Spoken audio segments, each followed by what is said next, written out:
Hey there. I get asked quite often, and this is something that I have myself thought about as well, is how important is it to have a co-founder when you do a startup? Intuitively speaking, it definitely makes a lot of sense, especially since you're working towards building something new out of nothing. It is always best to have more people with you in your vision with complementary skill sets to help you aid and help grow faster. I it is a fact that investors like investing in companies with multiple co-founders because it's their assumption that having more people de-risks the company, having more people gives the company more of a momentum moving day in and day out, because there are more people, and of course working as a team typically has yielded better results. There is no doubt about it. Just to be clear, I am a solo founder. I do not have a co-founder in Xena. And when I look at my peers, other startups in the same space or in the same level that I am in right now, it does seem to be a fact that I wish a lot of times that I had a co-founder. I had someone to bounce ideas off. I had someone to also be as stressed as I am about, also be as energetic and passionate about Xena as I am. There is no doubt about it in that regard. But on the flip side, you could argue that not having a co-founder would enable faster decision making process. It would enable a stronger push towards a singular vision. It would also make the decision making process in the organization easier because the buck stops at one person. In addition to that, typically, because being a solo founder, you would get more equity in the company than you would if you had a co-founder, which means that the potential to dilute or raise funds in emergency situations is much bigger for a solo founder because there's more equity to spread around.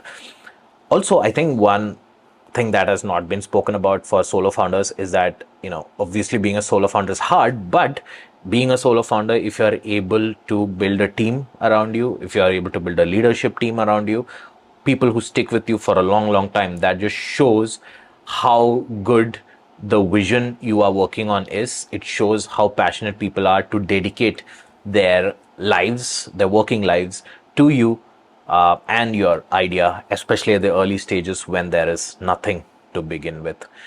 It is definitely a two-sided, double-edged sword, which is kind of leaning towards the fact that having a co-founder always works. When I speak to my peers and other early startup entrepreneurs, they often ask, or they have this mindset that I can only succeed, or my startup can only succeed if I have a CTO or a co-founder with a technical background or a co-founder with a business background, and so on. And so that mental blockage where, hey, I do not have technical experience, for example, and hence I cannot be a CEO or a founder. Or, hey, I'm not good in public speaking, I am an introvert, and hence I need someone to be the face of the company, and hence I cannot pursue my startup. I think that is a very wrong way of thinking. I think that will remove opportunities for a lot of people who might otherwise have tried to grab it.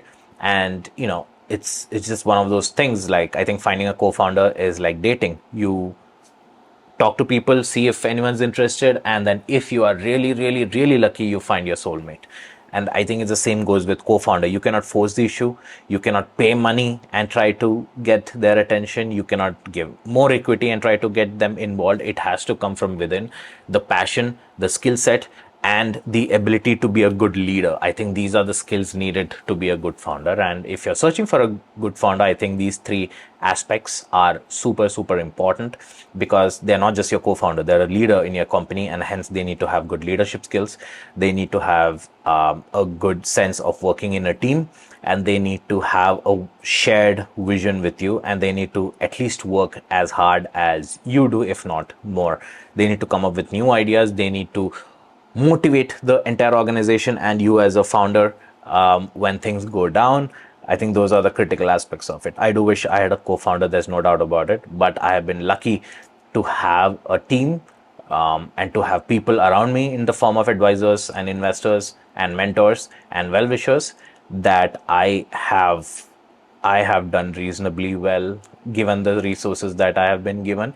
I have been able to push the whole team ahead. I've been able to do what's best for my customers, my investors, and my team so far.